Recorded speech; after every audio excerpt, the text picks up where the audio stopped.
Hello, everybody. Here we have a passage from 1984, the famous dystopian novel written by George Orwell. In this passage, we have Winston and Syme, his co-worker, together at the canteen of the Ministry of Truth, where they both work. The discussion that is going on is a discussion about the newspeak. As you know, in this novel, the party and the people who are in charge of the country, which is of course a totalitarian system, try to take control over every single aspect of the life of the citizens.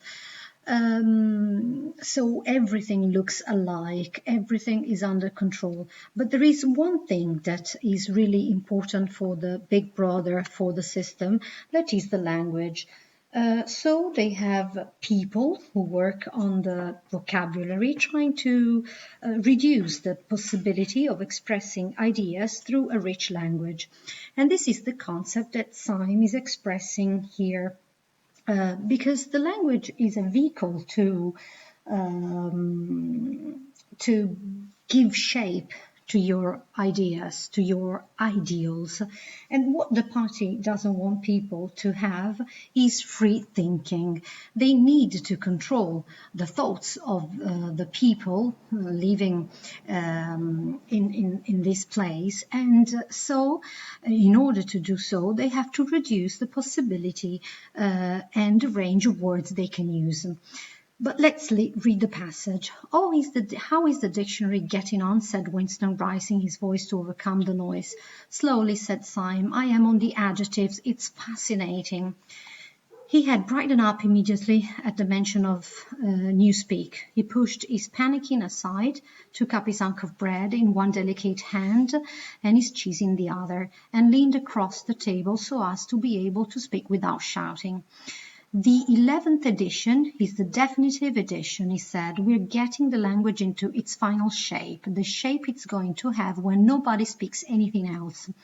So there won't be any other languages. When we've finished with it, people will have to learn it all over again. You think, I dare say, that our chief job is inventing new words. But not a bit of it. We are destroying words. This is important because usually in a normal language, all languages increase their lexis, their dictionary. In this case, they are going to the opposite side. They are voluntarily reducing the number of words in order to limit the possibility of expression. Scores of them, hundreds of them, every day. We are cutting the language down to the bone. The 11th edition won't contain a single word that will become obsolete before the year 2050. So 2050 is the deadline for the creation of this new dictionary, the dictionary of the newspeak. He bit angrily into his bread and swallowed a couple of mouthfuls. So he is eating. Here we have a third-person external narrator, an omniscient narrator. Then he continued speaking with a sort of pedant's passion. His thin, dark face had become animated. His eyes had lost their mocking expression and grown almost dreamy. What I would like you to notice here is the enthusiastic attitude that Syme has towards the fact that he is reducing the number of words of the dictionary, but at the same time is quite contradictory the fact that the narrator makes him use lots of different words. So, for example, he uses the word fascinating to express his enthusiasm about his job. And then the narrator shows his happiness and his passion throughout the passage with the rich use of words. So, for example, here he says scores of them, hundreds of them every day. So he doesn't say we are destroying many words using the idea behind the job he's doing, but he reinforces his enthusiastic attitude towards his job using synonyms. So let's go on. It's a beautiful thing. So again, the adjective beautiful as well as fascinating is another is another example of how Syme is doing something that he's not practically doing, because he's destroying words, but he's using several different words to express the same idea. The destruction of words, of course, the great wastage is in the verbs and adjectives. So he says that what they are mostly destructing, making disappear as adjectives and verbs. Adjectives because they can give other more sensation. I mean, the adjectives give us the possibility to express things in a different way, under different lights.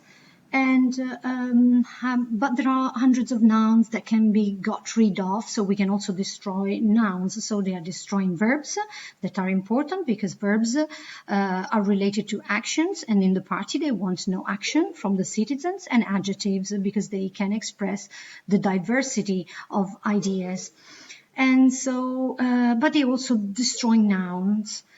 It's not only the synonyms, there are also the antonyms. After all, what justification is there for a word which is simply the opposite of some other word? A word contains its opposite in itself. Take good, for instance.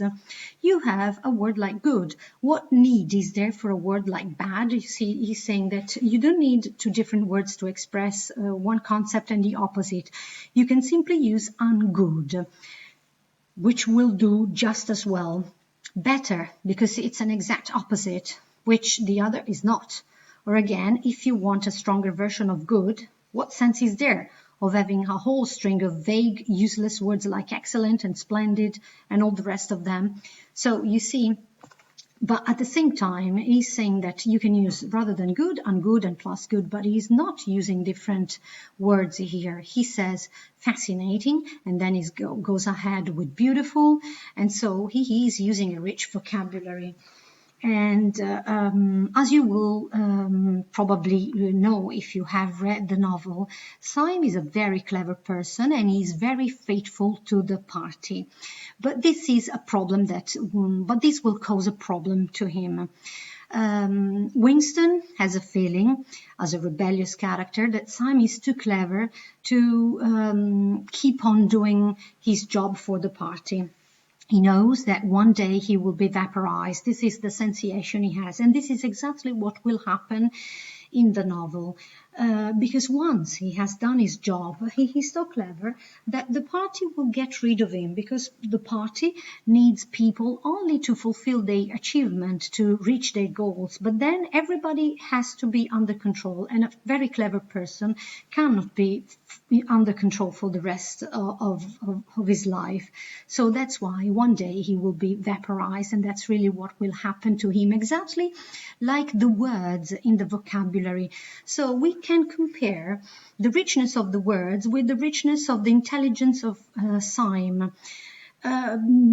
Words will disappear because they can express different ideas, and Syme will disappear because he's a clever person and could be dangerous for the system. Now, of course, we use those forms already, but in the final version of newspeak, there will be nothing else. In the end, the whole notion of goodness and badness will be covered only by only six words. In reality, only one word. So one word, good. The other words are plus good, ungood, and so on. Do you see the beauty of that, Winston? That was the Big Brother's idea originally. Of course, he had it as an afterthought. So now he mentions the Big Brother, and we see the great difference between Syme and Winston. Winston doesn't speak a lot. He doesn't speak because he doesn't want to show his disdain. He doesn't want to show that he doesn't agree with the party, with Syme. And so he also tries to conceal his feelings, his emotion. Indeed, he tries to pretend to be enthusiastic at this idea. Indeed, the narrator here says, a sort of vapid eagerness flitted across Winston's face at the mentioning of Big Brother. So he has to pretend to be excited at the idea of the big brother. Nevertheless, Syme immediately detected a certain lack of enthusiasm. So Syme understands that Winston is not really into the party, is not really passionate about the big brother. You haven't a real appreciation of Newspeak, Winston, he said almost sadly. Even when you write it, you're still thinking in old speak. You know that Winston is a rebellious character. And so, even when he writes for a newspaper, the Times, Syme has noticed that he is still projected backwards. He doesn't use this simple language. He uses a translation of the old speak, of the old language. They're good enough, but they are translations. In your heart, you would prefer to stick to old speak, with all its vagueness and its useless shades of meaning. You see, here again, Syme uses different words to express the same concept. Vagueness, useless.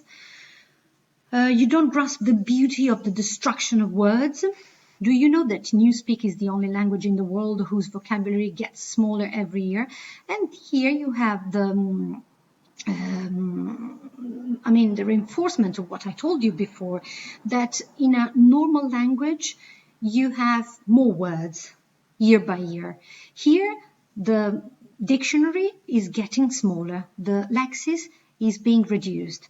Winston did know that, of course. He smiled sympathetically, he hoped. Again, you see, sympathetically he hoped, because he was pretending to be sympathetic, to agree with, he was pretending to agree with Syme, not trusting himself to speak. So, of course, he didn't want to show Syme that he was not, that he didn't agree with the party. Syme bit off another fragment of the dark-colored bread, chewed it briefly, and went on. Don't you see that the whole aim of Newspeak is to narrow the range of thought?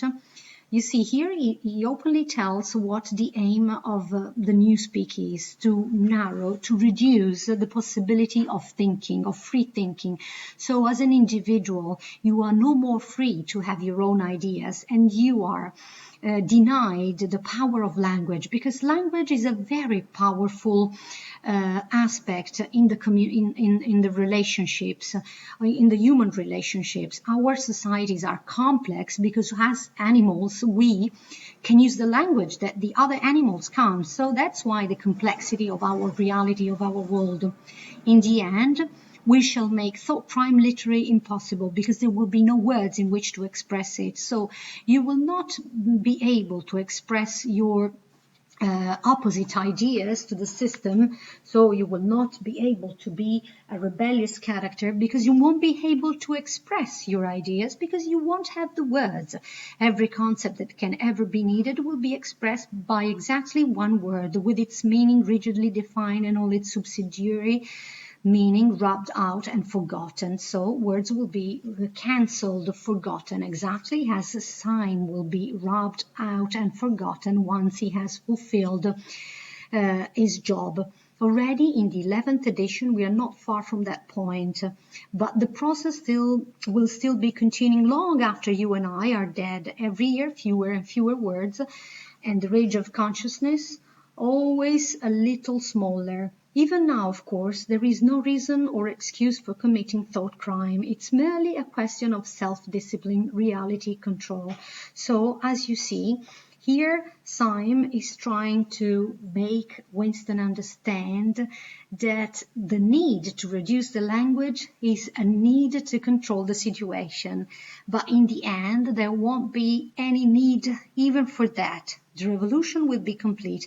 Again, but which revolution? It's not really a revolution. The totalitarian system will be complete, will be reinforced. The language is perfect.